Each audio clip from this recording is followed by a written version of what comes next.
अस्सलाम वालेकुम। ये लास्ट वीडियो है, ख़ास करके मंडे और वेडनेसडे वाले जो सेक्शंस वाले बच्चे हैं उनके लिए बहुत इम्पॉर्टेंट है। इसको आप सही से आपने सुनना है।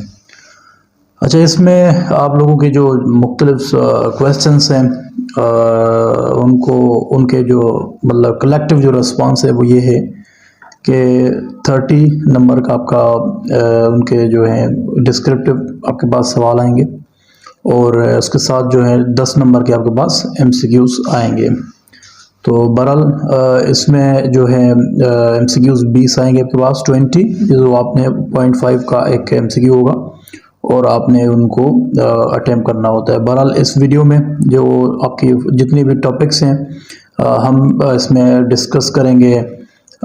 इनिशियल प्रॉब्लम्स ऑफ पाकिस्तान, ये पोस्ट पार्टीशन जो एरा है हम उसको डिस्कस कर रहे हैं। Initial problems of Pakistan, constitutional development 2, उसके अलावा जनरल अयूब के दौर में जो मुस्लिम फैमिली लॉ ऑर्डिनेंस है या उनका जो कॉन्स्टिट्यूशन है 3, और उसके बाद जो है जेड भुट्टो एरा उसकी जो मेन डेवलपमेंट्स है हमने उनको देखना है 4, उसके अलावा जनरल ज़ियाउल हक एरा 5, उसके अलावा जो रिवाइवल ऑफ डेमोक्रेसी अगेन मोहतरमा बेनज़ीर भुट्टो एंड नवाज शरीफ उनकी जो एरा है हमने उनको देखना है, और उसके अलावा जो लास्ट है वो है जनरल मुशर्रफ एरा। इन सारी टॉपिक्स को, अच्छा उसमें एक एनवायरनमेंट वाली जो टॉपिक है वो भी मैंने अपलोड नहीं की थी, हालांकि उसके ऊपर हमने बहस तो किया था, बड़ी आसान टॉपिक थी। मुझे लगा कि शायद इसकी ज़रूरत नहीं है अपलोड करने की, पर काफ़ी बच्चों ने कहा कि सर आप वो भी अपलोड करें। और foreign policy of Pakistan last topic थी हमारी, जिसमें स्ट्रेटजिकल इंपॉर्टेंस ऑफ पाकिस्तान वगैरह, ये सारी बातें मैं अभी आपके साथ जो है डिस्कस कर लेता हूँ। एमसीक्यूज़ वाले जो दोस्त हैं वो भी इसको गौर से सुने, क्योंकि आपके एमसीक्यूज़ काफ़ी जो हैं इम्पॉर्टेंट वो यहाँ पर भी हो सकते हैं। बहरहाल जो इनिशियल प्रॉब्लम्स ऑफ पाकिस्तान है उसमें आपको पता है कि जैसे पाकिस्तान बना 1947 में, तो बनने के फ़ौरन बाद जैसे मैंने आपको बताया था कि it was happy movement particularly for the Muslim world के एक दुनिया के ग्लोब पे एक मुसलमान एक मुल्क जो है वो रेज हुआ है या वो उसने एग्जिस्टेंस लिया है, और हमारी जो एक मतलब इंजॉयमेंट थी, जो जॉय था, वो थोड़े ही टाइम के बाद जो है वो एक मिजरी में कन्वर्ट हो गया। उसके पीछे जो रीज़न्स हैं वो ये कि पाकिस्तान एक बिगनिंग में जो रियासत का जो पूरा का पूरा जो निज़ाम था वो हमारे पास मुकम्मल तौर पे नहीं था, और इसमें जो है ख़ास करके जो एडमिनिस्ट्रेटिव इश्यूज़ थे, इकोनॉमिकल इश्यूज़ थे, और उसके अलावा जो ख़ास करके ईस्टर्न पार्ट ऑफ पाकिस्तान की तरफ से जो एक इंडिया की तरफ से जो हमें एक आम रेस में मतलब जंग के मैदान में जो हमें मतलब घसीटा गया, उसकी वजह से हमारा जो जॉय है वो पूरा का पूरा एक मिजरी में तब्दील हुआ। बहरहाल यहाँ पे जो इनिशियल प्रॉब्लम्स हैं पाकिस्तान के वो आपको एडमिनिस्ट्रेटिव इश्यूज़ हैं। हमारे पास कोई भी एडमिनिस्ट्रेटिव सेटअप नहीं था। मैंने आपको बताया था कि दिल्ली जो था उनका कैपिटल वो शानदार था, स्प्लेंडेड था, और हमारा जो कराची वो it was just like a tent के मतलब वो वहाँ पे जो बरतानिया वाले वहाँ से निकले तो सेटअप तो पूरा का पूरा वहीं पर था। तो आपको पता है कि उन्होंने इनहेरिट कर लिया, उसके ऊपर उन्होंने उससे रिज्यूम कर लिया। तो पाकिस्तान को अपने पैरों पे खड़ा होना था, उसके लिए उसको बड़ी मतलब लोगों को काफ़ी मतलब तकलीफ बिगनिंग में काफ़ी हुई। तो एडमिनिस्ट्रेशन इशू में आपको पता है कि हमारे पास कोई भी एडमिनिस्ट्रेटिव सेटअप नहीं था हमारे पास। मतलब जितने भी हमारे इदारे हैं वो मोहम्मद अली जिन्ना ने आहिस्ता आहिस्ता उनको इस्टेब्लिश करने की कोशिश की। जैसे पाकिस्तान आर्मी है, एयरफोर्स है, नेवी है, उसके अलावा सिविल सर्विसेज हैं, मुख्तलिफ जो हैं वो सारे के सारे एडमिनिस्ट्रेटिव जो, उसके अलावा हमारे पास इंफ्रास्ट्रक्चर नहीं था, वो उन सारे मामलात को डील करने के लिए मोहम्मद अली जिन्ना ने अपने काफ़ी एफर्ट्स लिए। और इकनॉमिकल जो, अच्छा उसके अलावा जो इकनॉमिक इशू है उस इकनॉमिक इशू में ये था कि आपको पता है कि 750 मिलियन जो हमें मिलने थे उसमें से उन्होंने 200 मिलियन दिए। 200 में के बाद जो बाकी पैसे थे वो देने से उन्होंने इनकार किया। तो उसके बाद उन्होंने फिर से जो बाद में रिलीज़ किए वो 500 मिलियन रिलीज़ किए, 50 मिलियन अभी भी उनके पास रहते हैं। और उसके अलावा जो इकोनॉमिकल जो इश्यूज़ के अलावा जो आर्म्स की जो डिवीजन थी, जो उनके जनरल थे उस वक़्त के जो मेजर एक ब्रिटिशर थे आर्चन लेक, और उन्होंने मतलब जो डिवीजन की उसमें भी आपको पता है कि आर्म्स वाले उसमें भी एक इनजस्टिस हुआ एक किस्म का। आपके जितने भी रस्टिक किस्म के जो औजार थे या जो भी थे वो सारी चीज़ें वो पाकिस्तान को दी गई, जो फंक्शनल चीज़ें थी वो इंडिया वालों को दी गई थी। उसके अलावा वाटर जो इन कन्फ्लिक्ट है, आपको मैंने बताया था कि हमारी जो इनजस्टिस जो हुआ पार्टीशन के दौरान, जो रेड क्लिफ अवार्ड है, और रेड क्लिफ अवार्ड में जो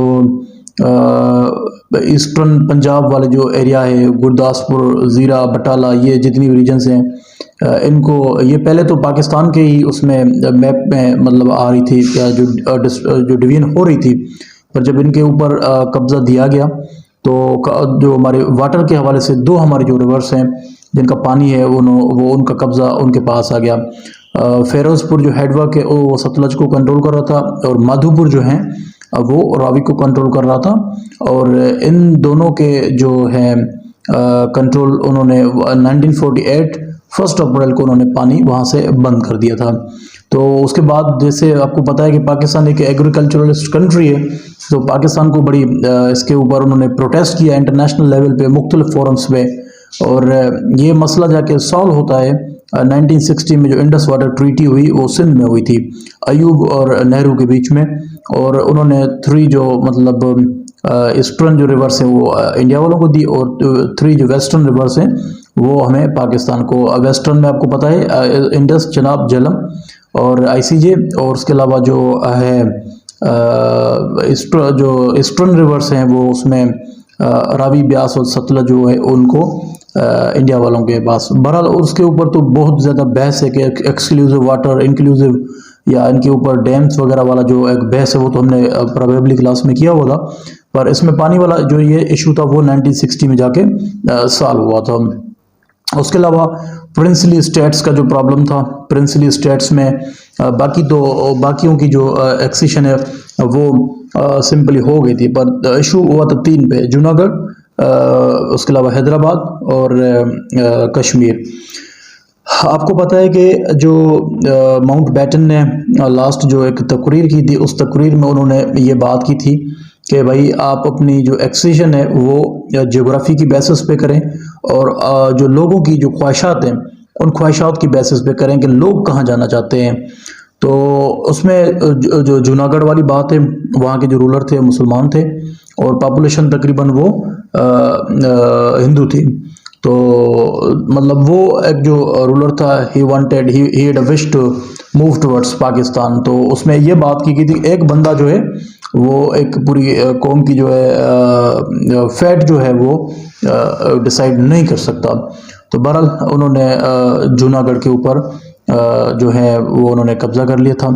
और उसके अलावा जो है हैदराबाद वाला वो भी इसी तरह सीन हुआ है कि हैदराबाद के ऊपर भी उन्होंने इसी तरह कब्ज़ा किया। और आखिरी जो लास्ट जो है वो कश्मीर वाला मामला है कि कश्मीर के ऊपर उन्होंने इसी तरह वहाँ पे ये केस अल्टर हुआ कि वहाँ की पॉपुलेशन मुसलमान है और रूलर जो है हरी सिंह हिंदू थे।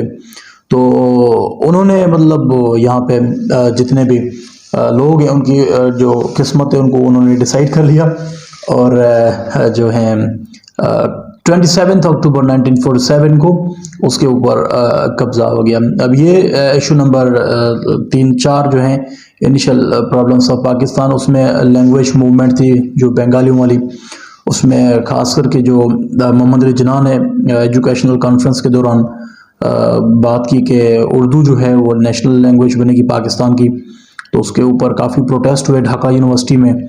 और फिर ये प्रॉब्लम जो है वो आके चल के सॉल्व होता है 1956 कॉन्स्टिट्यूशन में उर्दू और बंगाली दोनों को नेशनल जो लैंग्वेज है उनको करार दिया गया। इनिशियल प्रॉब्लम्स बुनियादी तौर पे यही है। उसमें उसके बाद जो है ऑब्जेक्टिव रेजोल्यूशन है 1949 में 12 मार्च को वो पास हुआ था। उसमें जो सबसे बड़ा रोल प्ले किया था वो लियाकत अली खान ने किया। और कॉन्स्टिट्यूशनल डेवलपमेंट में हमारे पास जो 3 कॉन्स्टिट्यूशन है उन तीनों में 1956, 1962 और 1973 कॉन्स्टिट्यूशन है। इन तीनों कॉन्स्टिट्यूशन के हवाले से काफ़ी कन्फ्यूजन है बच्चों को कि इनको हम कैसे अंडरस्टैंड करें। बहुत आसान बात है। इनमें जो कंपैरिजन की मैंने बात की थी कि 1956 इन तीनों कॉन्स्टिट्यूशन की पहले तो लॉन्चिंग डेट को फोकस करें। पहला कॉन्स्टिट्यूशन जो 56 है वो 23 मार्च 1956 को लॉन्च हुआ है। 62 जो है वो 8 जून 1962 को लॉन्च हुआ है, और जो 73 है वो 14 अगस्त 1973 को लॉन्च हुआ है। इन तीनों की जो नेचर है वो पहला constitution parliamentary form of government है, और सेकंड जो है वो प्रेसिडेंशियल फॉर्म ऑफ गवर्नमेंट है, और जो थर्ड है वो again parliamentary form of government है। अब इनमें जो अगेन एक और डिफरेंस है कि पहले जो कॉन्स्टिट्यूशन है वो यूनिकैमरल है। यूनिकैमरल का मतलब कि एक हाउस, और सेकंड जो है वो भी यूनिकैमरल है 62 वाला, और उसके बाद जो है लास्ट जो है वो है 73, उसमें वो बाई कैमरल है। बाई कैमरल मतलब दो हाउसेज है, नेशनल असेंबली और सेनेट, उसमें दो हाउसेज हैं। अच्छा, इनमें अगेन एक और डिफरेंस है कॉन्स्टिट्यूशनल आर्टिकल्स का। 234 पहले कॉन्स्टिट्यूशन में है, और 62 में जो है वो 250 आर्टिकल हैं, और 1973 वाले जो कॉन्स्टिट्यूशन है उसमें 280 आर्टिकल हैं। और उसके अलावा जो पार्ट्स हैं इनमें 56 वाले में 13 पार्ट्स हैं कॉन्स्टिट्यूशन में, और 62 वाले में 10 पार्ट्स हैं, और 1973 वाले में 12 पार्ट्स हैं। और इसके अलावा एक और डिफरेंस है जो तीनों कॉन्स्टिट्यूशन में, वो है प्रेसिडेंट्स की जो एज है। पहले कॉन्स्टिट्यूशन में 40 इयर्स तक मतलब प्रेसिडेंट जो है उसकी मिनिमम जो एज लिमिट रखी गई वो 40 ईयर्स थी, और 62 वाले में जो थी वो 35 ईयर्स रखी गई, और जो लास्ट है उसमें 45 ईयर्स जो है एज लिमिट रखी गई। बहरहाल ये मैंने थोड़े थोड़े जो आपको डिफरेंसेस जो इनमें कॉन्स्टिट्यूशन के बीच में है वो मैंने आपको समझाने की कोशिश की है। आप फर्दर लेक्चर को देखेंगे तो उसमें आपकी फर्दर जो क्लैरिफिकेशन है वो भी इससे हो जाएगी। अब जनरल अयूब के दौर में एक ये उनका कॉन्स्टिट्यूशन है 1962 वाला जो कॉन्स्टिट्यूशन है उसमें प्रेसिडेंशियल फॉर्म ऑफ गवर्नमेंट था, और 8 जून को वो लॉन्च हुआ है। उसके अलावा उसके दौर में एक और जो डेवलपमेंट है जो हमने डिस्कस की थी क्लास में वो थी फैमिली लॉ ऑर्डिनेंस है। वो काफ़ी इंटरेस्टिंग भी था, उसके साथ साथ उसके ऊपर एक किस्म की कंट्रोवर्सी भी थी, जिसमें शादी के हवाले से, शादी की जो रजिस्ट्रेशन है, तलाक के हवाले से, या जितनी भी मतलब वो उसमें चीज़ें थी वो हमने मैं आपको जनरली भी बता रहा हूँ और आपने क्लास में भी नोट की होंगी। तो उसमें शादी के हवाले से जैसे उन्होंने कहा था कि भाई दूसरी बंदा कोई शादी करेगा तो अपनी पहली बीवी से वो जो है इजाज़त लेगा। तो उसके अलावा जो आपके जो तलाक वाला जो सीन है या जो निकाह है वो आपके रजिस्टर्ड होंगे, और जो है तलाक के लिए जो आपके पास एक मतलब एक एडमिनिस्ट्रेशन एक बंदा होगा जो इन सारे मामलात को डील करेगा, और शादी की जो उम्र है वो उसमें तय की गई। तो बहरहाल ये इसमें कुछ चीज़ें हैं जो आपने इसको डिस्कस करना है या इनको आपने नोट करना है, इनको आपने अंडरस्टैंड करना है। उसके अलावा जो एक और एरा है जो बहुत ही इंपॉर्टेंट एरा है पाकिस्तान के हवाले से, डेमोक्रेसी के हवाले से, कि रिवाइवल ऑफ डेमोक्रेसी, जो फॉर्मल जो है एरा ऑफ डेमोक्रेसी वो जेड भुट्टो के दौर से शुरू होती है। आपको पता है कि 1971 में जो ईस्ट पाकिस्तान था वो हमसे जुदा हो गए थे, और वो बांग्लादेश आज बना हुआ है, और 16 दिसंबर को ये जो है फॉर्मली हमसे जुदा हो गए थे। और उसके दौरान जो डिस्टर्बेंस के दौरान उनके पास जो पाकिस्तान आर्मी ने जो ऑपरेशन लॉन्च की थी उस ऑपरेशन का नाम था search light, operation search light. और इसी तरह जो पॉलिटिकल पार्टी थी जो मतलब पाकिस्तान बांग्लादेश बनने से वो अवामी लीग थी। अवामी लीग को जो लीड कर रहे थे वो शेख मुजीबुर रहमान थे। अच्छा, उसके अलावा जो पाकिस्तान में जो बंदा था 1967 में जो एक बड़ी एक मतलब डेमोक्रेटिक पार्टी ने जन्म लिया, वो पाकिस्तान पीपल्स पार्टी थी जिसको जुल्फ़िकार अली भुट्टो लीड कर रहे थे। मतलब वहाँ पे अवामी लीग और यहाँ वेस्ट पाकिस्तान में पाकिस्तान पीपल्स पार्टी, ये दो बड़ी फेमस पार्टीज थी। जेड भुट्टो के एरा के बारे में जो इम्पॉर्टेंट चीज़ें अब हम उनको डिस्कस कर रहे हैं कि उसके दौर में जो सबसे बड़ी जो एक डेवलपमेंट थी वो इकोनॉमिक रिफॉर्म्स हैं। इकोनॉमिक रिफॉर्म्स में वो मुल्क के जो हालात हैं उनको वो सेट करने की कोशिश कर रहे थे, उनको अंडरस्टैंड कर रहे थे, और उन्होंने अपने इकोनॉमिक रिफॉर्म्स में नेशनलाइजेशन वाला एक प्रोसेस पूरा का पूरा दिया कि नेशनलाइजेशन के थ्रू वो किस तरह चीज़ों को मतलब डील कर रहे थे। उसमें लेबर पॉलिसी है, एजुकेशनल पॉलिसी है और एग्रीकल्चर पॉलिसी है। इन सारी चीज़ों को हम ब्रीफली डिस्कस कर लेते हैं। एक बहस है, ये बात बताई जाती है कि जनरल अयूब के दौर में जो इकनॉमी है वो जो हमारी जीडीपी ग्रोथ रेट है वो मतलब स्काई रॉकेटिंग था और वो बड़ा ज़बरदस्त था। Obviously it was very good, और मतलब अराउंड 6 जो है जीडीपी वो मतलब चल रही थी। पर उसके जो ऊपर जो सबसे बड़ा क्रिटिसिज्म था वो ये था कि टोटल 22 फैमिलीज हैं, 22 फैमिलीज हैं टोटल, जिनके पास पूरी की पूरी पाकिस्तान की जो इकनॉमी है उन्होंने यरगमाल बना के रखी है। और उसमें काफ़ी मिलिट्री के जो लोग थे और उसके अलावा दूसरे भी जो इन्फ्लुएंशियल जो मतलब फ्यूडल फैमिलीज थी उन्होंने इस पूरे निज़ाम को उन्होंने मतलब यरगुमाल बना के रखा हुआ था। तो उन्होंने जुल्फ़िकार अली भुट्टो ने आते ही पहले उन 22 फैमिलीज के ऊपर क्रैक डाउन किया। उनकी जितनी भी मलकियतें है जो भी है जितने बड़े बड़े इदारे हैं उनको उन्होंने नेशनलाइज किया। नेशनलाइजेशन का मतलब ये कि किसी भी चीज़ को मतलब कौमी तहवील में गवर्नमेंट अपनी तहवील में ले ले, इसको नेशनलाइजेशन कहते हैं। इसकी जो अपोजिट है वो आपकी प्राइवेटाइजेशन है कि आप सारी चीज़ें जो हैं वो उनको जो है मतलब दूसरे जो लोग हैं प्राइवेट ओनरशिप जो है वो उनको ओन करते हैं और अनलिमिटेड है। तो बहरहाल नेशनलाइजेशन जो है कंट्रोल ऑफ गवर्नमेंट। देखिए हुकूमत के हवाले से दो और भी टर्म्स जो हैं वो इस्तेमाल होते हैं, बहरहाल उनको हम बाद में डिस्कस करते हैं, डिफेक्टो और डिजोर को। तो उन्होंने पहले तो इंडस्ट्रीज़ को नेशनलाइज किया, उसके बाद उन्होंने बैंक्स को नेशनलाइज किया, और उसके बाद जो उन्होंने एग्रीकल्चरल पॉलिसी या रिफॉर्म्स जो लाए। एग्रीकल्चरल रिफॉर्म्स को समझना बहुत ज़रूरी है। उसमें यह है कि आपको पता है कि पाकिस्तान में लोगों के पास जो है हज़ारों एकड़ के हिसाब से ज़मीन है।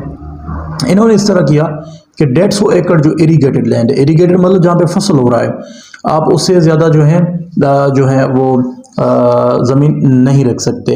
उसके अलावा जो नॉन इरीगेटेड जो है वो 500 मतलब मैक्सिमम 500 जो है वो एकड़ आप अपने पास रख सकते हैं। आप इसको आप जनरल अयूब के दौर से कंपेयर करेंगे तो जनरल अयूब के दौर में इस तरह था कि 500 जो है वो इरीगेटेड और 1000 जो है नॉन इरीगेटेड लैंड जो है आप रख सकते हैं। तो भुट्टो ने उसको कम कर दिया, 150 से 300 तक उन्होंने इसको रख दिया। इसमें प्रॉब्लम ये हुआ कि जो लोग हैं उन्होंने अपने जो घरों में मुलाजिम हैं उनकी तरफ उन्होंने अपनी ज़मीनें ट्रांसफ़र करना शुरू की। पर भुट्टो ने कहा कि जो उन्होंने जब मेरे ख्याल में 20 दिसंबर 1971 में जब वो आए थे, वो उन्होंने कहा कि इससे पहले अगर आपने ट्रांसफ़र किए हैं तो वो दे विल बी एक्सेप्टेबल, अगर उसके बाद आप ट्रांसफ़र करें तो वो एक्सेप्टेबल नहीं होंगे। तो बहरहाल again it was death knell to this sort of feudals and such kind of powerful families.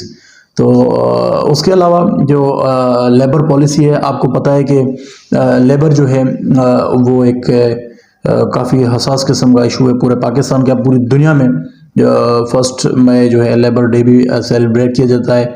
और उसमें ये कहा जाता है कि जो जिनके लिए हम दिन मनाते हैं वो लोग फिर भी काम करते रहते हैं और हम लोग जो हैं आराम से सोए हुए होते हैं। तो बहरहाल लेबर जो है फैक्ट्रीज़ में इनमें इनके लोगों के साथ जो है ये जो अर्निंग करते हैं इनके साथ जो ज़्यादतियाँ होती रहती हैं, मतलब के काम के हिसाब से, वक्त के हिसाब से या इनको एम्प्लॉयमेंट के हिसाब से, उनको डील करने के लिए भुट्टो ने अपने रिफॉर्म्स दिए। इसमें ये था कि जो वर्किंग आवर्स थे एक हफ्ते में वो 54 तक थे। कितने थे? 54 थे, और उन्होंने रिड्यूस करके उन्होंने 48 तक लाया। किसी ने कहा उससे ऊपर आप अगर उनसे काम लेंगे तो आप उनको पैसे पे करेंगे उसके लिए। उन्होंने कहा, उन्होंने जो है लेबर यूनियंस बनाई जुल्फ़िकार अली भुट्टो ने, और लेबर यूनियंस में ये था कि वो सारे के सारे जो उनके मामलात वगैरह हैं उनको वो डील करेंगी, उनके मज़दूरों के जो इश्यूज़ हैं उनको वो लेबर यूनियंस क्या करेंगी? डील करेंगी। और आपने आप किसी मज़दूर को ऐसे बगैर किसी रीज़न के आप निकाल नहीं सकते। आपने उनके जो ये फैक्ट्री के ऊपर लाजमी करा दिया गया कि एक बच्चे को उनके आप कम से कम एक बच्चे को आप उनको एजुकेशन आप प्रोवाइड करेंगे, और उनको मुख्तलिफ जो हैं इंसेंटिव्स दिए गए। अच्छा, एजुकेशनल जो पॉलिसी है उसमें जो बड़े इदारे थे उनको उन्होंने नेशनलाइज किया, और उसके अलावा स्टूडेंट्स को उन्होंने ख़ास सब्सिडी जुल्फ़िकार अली भुट्टो ने दी, और उन्होंने जो है हाफ जो एक फेयर किराया है वो वाला जो सीन था कि इसमें काफ़ी जो गरीब जो बच्चे हैं वो भी पढ़ सकें, वो भी मुख्तलिफ मतलब एरियाज तक ट्रैवल कर सके। अच्छा, उसके अलावा इसके दौर में 5 बोर्ड्स हैं वो बने हुए हैं। इंटरनेट उसके अलावा अल्लामा इकबाल ओपन यूनिवर्सिटी जो है वो भुट्टो साहब के दौर में बनी हुई है। और इसके दौर के दौरान जो है जो क्रैकडाउन जो इसके ऊपर बंदा करा वो जनरल ज़ियाउल हक थे, और उन्होंने जो है 1977 में 5 जुलाई पे 3rd मार्शल लॉ यहाँ पे इम्प्लीमेंट की। पाकिस्तान में पहली मार्शल लॉ जो है वो अक्टूबर 1958 में, दूसरी मार्शल लॉ मार्च 1969 में, 3rd मार्शल लॉ जो है वो है 1977 5 जुलाई। इससे पहले उन्होंने एक पार्टीज का जो है एक ग्रुप बनवाया और जिसको रिटायर्ड असगर अली खान वो जो थे वो उसको लीड कर रहे थे। उसके अलावा जो निज़ाम मुस्तफ़ा वाला एक पूरा का पूरा एक मजमुआ था उसको मुफ्ती महमूद उनको लीड कर रहे थे। तो बहरहाल ये एक प्री प्लान्ड किस्म की एक मूवमेंट थी भुट्टो के खिलाफ उनको हटाने के लिए, तो कि उन्होंने मार्शल लगाई और इस तरह जुल्फ़िकार अली भुट्टो को उन्होंने अपने हुकूमत से उन्होंने हटा दिया। 4 अप्रैल 1979 को जुल्फ़िकार अली भुट्टो को अनफॉर्चुनेटली फांसी आ गई। और इसी तरह एक हमने जो पाकिस्तान के एक बड़े इंटेलेक्चुअल लीडर थे, जो एक बहुत बड़ी डेमोक्रेटिक आइकन थे, उनको एक नॉन डेमोक्रेटिक लोगों ने उन्होंने हमेशा के लिए ख़त्म कर दिया। उसके बाद जो एरा शुरू होती है वो है जनरल ज़ियाउल हक की एरा। इस एरा में इस्लामाइजेशन है। इस्लामाइजेशन में आपको पता है कि जो हमने हुदूद आर्डिनेंस की क्लास में बात की थी और इसमें शरिया बेंचेस की हमने बात की थी। जो फेडरल शरिया कोर्ट है इस्लामाबाद में 1981 में जो बनी हुई है उसकी ये उसमें इनकॉर्पोरेट होती है। इसमें वो भी ये मतलब इसका हिस्सा है। लॉ ऑफ पनिशमेंट के ऊपर जो सबसे बड़ी जो क्रिटिसिज्म हुआ इस्लामाइजेशन में वो हद पनिशमेंट जो है कैपिटल पनिशमेंट में आ रही, ताज़ीर जो है वो जो लोकल पनिशमेंट है वो उसमें मतलब डील हो रही है। मतलब जो भी उन्होंने सज़ाएँ वगैरह की वो इस्लाम के हिसाब से उन्होंने मुकर्रर की। और आपको पता है कि हमारी सोसाइटी जो है वो मुख्तलिफ सेक्शंस में डिवाइडेड है, तो लोगों ने बड़ा क्रिटिसिज्म किया उनकी पॉलिसीज़ के ऊपर और उन्होंने ये कहा कि वो एक पॉपुलर होने के लिए ये इस तरह की जो काम वगैरह कर रहा है। तो बहरहाल इसकी इम्प्लिकेशन जो थी वो बड़ी सेवियर किस्म की रही। उसके अलावा जो पाकिस्तान स्टडीज़ है वो इस दौर में कंपलसरी हुआ, इस्लामियात कंपलसरी हुई, और अरबी जो है हमने वो 6ठी या 7वीं क्लास तक बच्चों को पढ़ाने के लिए वो भी हमने कंपलसरी कर दिया। तो बहरहाल रमज़ान के हवाले से अगर आप अभी तो जैसे ना हम लोग ऐसे खुले में खाते रहते हैं रमज़ान के दौरान, जनरल ज़ियाउल हक के दौर में अगर आप इस तरह करते तो आपको 500 रुपये का फ़ाइन होता और उसके साथ साथ आपको 2 महीनों की जेल भी हो सकती थी, नहीं होती थी। तो 500 रुपये जो हैं वो आपने फ़ाइन जमा करवाना था। अगर आपने किसी के सामने रोज़े के दौरान कोई चाय या कुल्फ़ी खा ली तो आपने 500 रुपये जमा करवाने होंगे। ओजली कैंप डिज़ास्टर वो 10 अप्रैल 1988 में हुआ और इसमें जो आर्म्स डिपोट है उसको आग लग गई थी। 8th अमेंडमेंट जो है वो 1985 में आई और इस अमेंडमेंट में जो है पार्लियामेंट्री फॉर्म ऑफ गवर्नमेंट से प्रेसिडेंशियल फॉर्म ऑफ गवर्नमेंट मतलब यहाँ पे इम्प्लीमेंट हुई। और 58(2)B आर्टिकल जो है वो इनकॉर्पोरेट किया गया। इस आर्टिकल का मतलब ये है कि प्रेसिडेंट के पास पावर है कि वो नेशनल असेंबलीज को डिसॉल्व कर सकते हैं।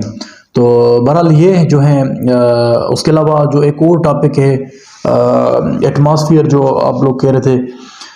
देखिए एटमॉस्फेयर जो है उसमें आपको पता है कि उसकी जो डेफिनेशन है earth is surrounded by thin layer of gases, इसको आप हम एटमॉस्फेयर कहते हैं। इसके दो जो हैं काइंड ऑफ गैसेस हमें मिलती हैं, एक कांस्टेंट गैसेस मिलती हैं, दूसरी वेरिएबल गैसेस हैं। कांस्टेंट जो गैसेस हैं आपको पता है कि उसमें नाइट्रोजन है, उसके अलावा जो है ऑक्सीजन है, या उसके अलावा दूसरी इसमें जो गैसेज हैं कुछ मैं आपको बताता हूँ आगे चल के कि वो कांस्टेंट हैं। जो वेरिएबल हैं जो एंथ्रोपोजेनिक एक्टिविटीज़ इंसानों की हमारी वजह से, जैसे मीथेन हो गई या क्लोरोफ्लोरोकार्बन हो गई या कार्बन डाइऑक्साइड हो गई, जो हम गाड़ियाँ वगैरह इस्तेमाल करें तो वो उसमें थोड़ी बहुत वेरिएशन आती रहती है।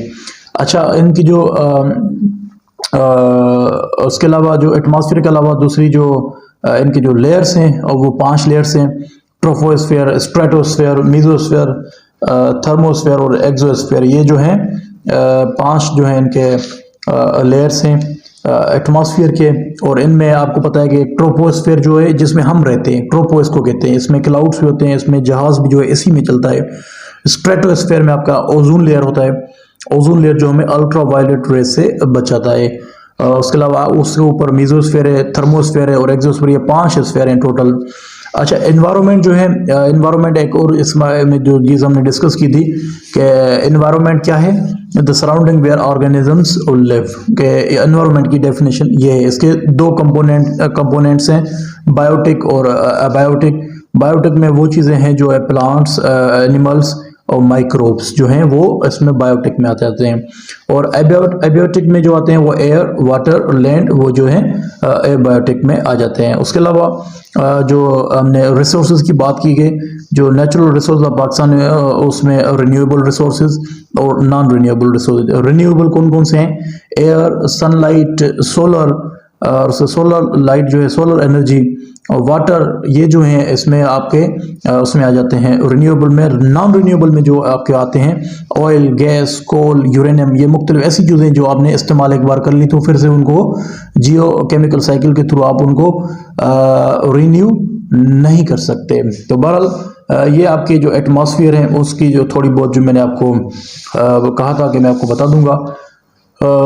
कस्टम्स जो हैं, कल्चरल ब्यूटी ऑफ पाकिस्तान, हमने वो भी मैंने आपको बताया था कि इम्पॉर्टेंट टॉपिक है और हमने उसको बड़ा बेहतरीन तरीके से डिस्कस भी किया, उसके ऊपर प्रेजेंटेशन भी हुई थी। फिर भी आपको मैं रिवाइज करवा देता हूँ कि पाकिस्तान की आप लोकेशन को देखें कि नॉर्थर्न में आपको माउंटेन्स मिलेंगे बर्फ़ के साथ, सेंट्रल पार्ट जो है अपर सिंध पर्टिकुलरली, और जो है लोअर पंजाब है वो आपको ग्रीन फर्टाइल आपको नज़र आएगा।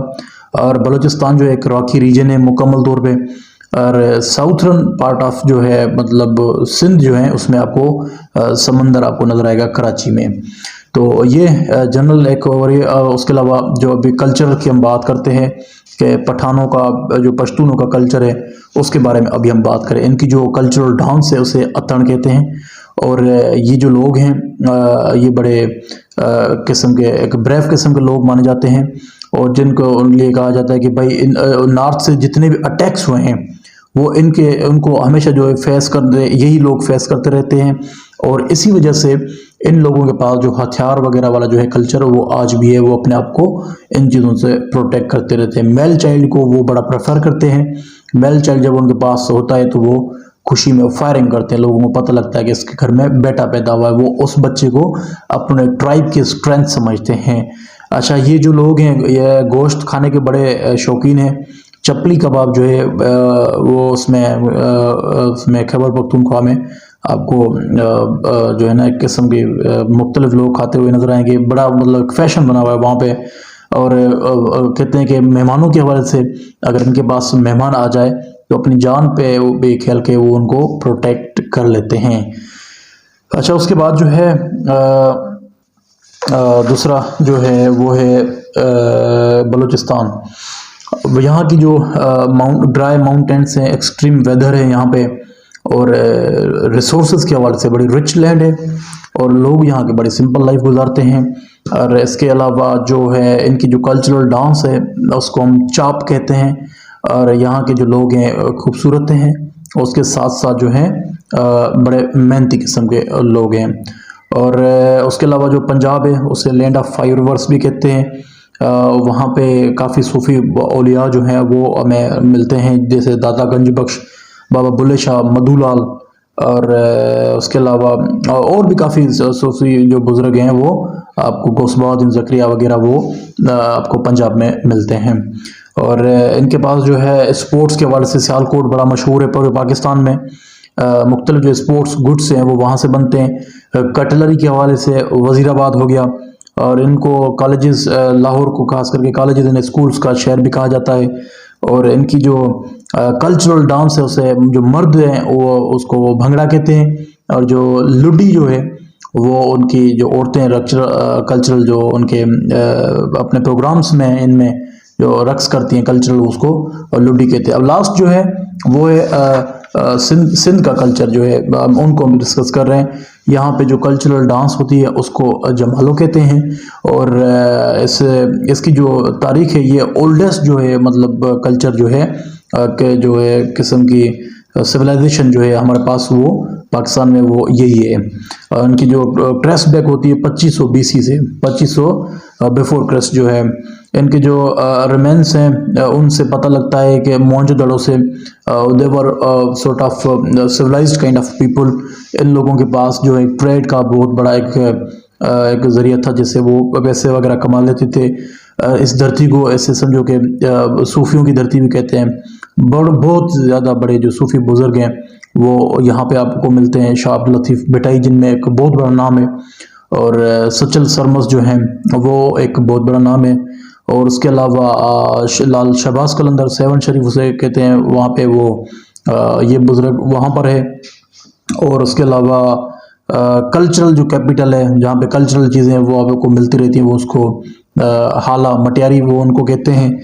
और उनका जो शहर है लाड़काना एजुकेशनली काफ़ी स्ट्रांग है और अवेयर किस्म के लोग हैं। इसको जनरल नॉलेज के हवाले से सिटी ऑफ लीडर्स भी कहा जाता है। तो बहरहाल ये जो है कल्चरल ओरिएंटेशन के हवाले से ये लेक्चर था। बेनज़ीर की फ़र्स्ट एरा को आप थोड़ा बहुत देख लें कि बेनज़ीर की जो फर्स्ट एरा है उसमें आपको कौन कौन सी चीज़ें मिलती हैं। बेनज़ीर के जो फर्स्ट एरा में आपने उनकी मेन डेवलपमेंट देखें। उसके अलावा जो है नवाज शरीफ की फर्स्ट एरा उसमें कौन कौन सी डेवलपमेंट हुई है। ये जो येलो कैब वाली जो है स्कीम जो है वो नवाज शरीफ के दौर में। ये जो एटॉमिक जो है एक्सप्लोजन जो है नवाज शरीफ के सेकेंड एरा में हुआ है। मोटरवे जो इस्लामाबाद वाला वो इस्लामाबाद टू लाहौर वाला वो नवाज शरीफ के दौर में हुआ है। और बेनज़ीर का जो पहला दौर है पहले जो उसका दौर है बेनज़ीर का उसमें क्या था, हाँ उसमें पाकिस्तान ने पहले दौर में कॉमनवेल्थ ऑफ नेशंस को ज्वाइन किया है। ब्लेसमेंट ब्यूरो एक उन्होंने डिपार्टमेंट खोला था जहाँ पे मुख्तलिफ लोगों को रोज़गार वगैरह मुहैया करते थे। और इसमें कुछ पॉलिटिकल डेवलपमेंट्स हैं, उनकी इलेक्शन है, इसमें कौन कौन सी पार्टीज़ ने विन किया या लीड किया वो आप देखेंगे। इसमें पाकिस्तान पीपल्स पार्टी जो थी उन्होंने जो है इस्लामिक जो डेमोक्रेटिक अलायंस है नवाज शरीफ जिसको लीड करते उनको उन्होंने हराया है। या उसके अलावा आप मुशर्रफ की जो फर्स्ट एरा आप उसमें देखेंगे 13th अमेंडमेंट खास करके मुशर्रफ के दौर में उसके नवाज शरीफ के दौर में कि उन्होंने 58(2)B आर्टिकल वो आर्टिकल है जिसने बेनज़ीर की पहली हुकूमत को इसाक़ खान ने ख़त्म किया। उसकी दूसरी हुकूमत को भी दूसरी जो है फर्स्ट जो है नवाज शरीफ की हुकूमत को भी इसाक़ खान ने इसी आर्टिकल के थ्रू ख़त्म किया था। एक बहस भी रह गया था बीच में डिजोर और डिफेक्टो का। मैंने आपको बताया था कि डिजोर उसे कहते हैं कि जो लीगली एक्सेप्टेड चीज़ हो ना भाई। ये लीडर जो है या ये हुकूमत है या निज़ाम जो है डिजोर है। डिजोर का मतलब जो कॉन्स्टिट्यूशनली लीगली एक्सेप्टेड हो उसे डिजोर कहते हैं। और डिफेक्टो कहते हैं कि ऐसा हुक्मरान हो जिसको अवाम के थ्रू नहीं किसी और तरीके से मतलब इलीगल तरीके से लाया जाए। जैसे अफगानिस्तान में भी हुकूमत है और उसे अभी डिफेक्टो कहते हैं कि भाई उसको रिकग्निशन अभी तक नहीं मिल रही। तो पाकिस्तान की हिस्ट्री में जो डिफेक्टो किस्म के जो लोग हैं लीडर्स हैं वो काफ़ी आपको नज़र आएंगे जिनको जो लीगली और लॉ के थ्रू एक्सेप्टेड नहीं थे उनको लाया गया है पाकिस्तान में। तो ये डिफेक्टो और डिजोर इसको आपने इन दोनों टर्म्स को समझना है। बहरहाल अभी अगर कोई सवाल है अच्छा पाकिस्तान की जो स्ट्रेटेजिक लोकेशन है पाकिस्तान के ईस्ट में जो है वो है इंडिया है। पाकिस्तान के नॉर्थ में चाइना है और पाकिस्तान की जो एक्सट्रीम जो वेस्ट है उसमें जो है ईरान है। पाकिस्तान के साउथ में अरेबियन सी है। अरेबियन सी जो ये इसमें southern part of Sindh Karachi के साथ ही है। और जो है अफगानिस्तान जो है वो नॉर्थ वेस्ट में जो है अफगानिस्तान है। इन चारों बाउंड्रीज की जो लेंथ है वो 1610 किलोमीटर इंडिया के साथ है हमारी। और जो है 595 जो है 595 जो है अराउंड 600 वो चाइना के साथ है। और 2252 मतलब 2252 किलोमीटर जो है अफगानिस्तान के साथ बाउंड्री, और उस बाउंड्री को ड्यूरेंट लाइन भी कहा जाता है। और उसके अलावा जो ईरान के साथ जो बाउंड्री है वो अराउंड 900 किलोमीटर है, तो ये इनको भी देख लें। और उसके अलावा जो है स्ट्रेटजिकल लोकेशन में और क्या चीज़ है, फॉरेन पॉलिसी ऑफ पाकिस्तान के हवाले से मैंने आपको प्रिंसिपल्स बताए थे, वो आपको याद होंगे कि 4 प्रिंसिपल की हमने बात की थी, उसमें आइडियोलॉजिकल, कल्चरल, इकोनॉमिकल, और उसमें दूसरी भी हमने बातें की हुई थी। तो ओवरऑल जनरली हमारे ये हैं बेनज़ीर वाली first era, second era Nawaz Sharif वाली, उनको आपने एक बार ज़रूर देखना है। बाकी ये है कि आपने सवाल के हिसाब से जो है क्वेश्चन जो है आपके वो हेडिंग्स लगाने की कोशिश करें, इंट्रोडक्शन लिखें, उसके बाद सवाल जब आप अटेम्प्ट कर रहे हैं तो ज़्यादा से ज़्यादा टाइम मैनेजमेंट के ऊपर फोकस करें। अपने जो वॉच है, रिस्ट वॉच जो है, उनको आप फोकस में रखें कि आप टाइम को जब पेपर में जाते हैं तो डिवाइड करने की कोशिश करें कि सवाल कितने करने हैं और टाइम आपके पास कितना है, तो उस हिसाब से आप उनको डील करें। और उसके अलावा जो है कोई और आपका कोई सवाल हो या जो भी हो तो आप मुझसे पूछ सकते हैं। इंशाल्लाह मैं आपके लिए दुआ करता हूँ कि आपका पेपर बहुत अच्छा होगा और आप लोगों की जो भी खास करके नंबर से रिलेटेड जो आपकी कंप्लेंट्स हैं वो इंशाल्लाह आपकी सॉल्व हो जाएंगी। अल्लाह हाफ़िज़ एंड टेक केयर।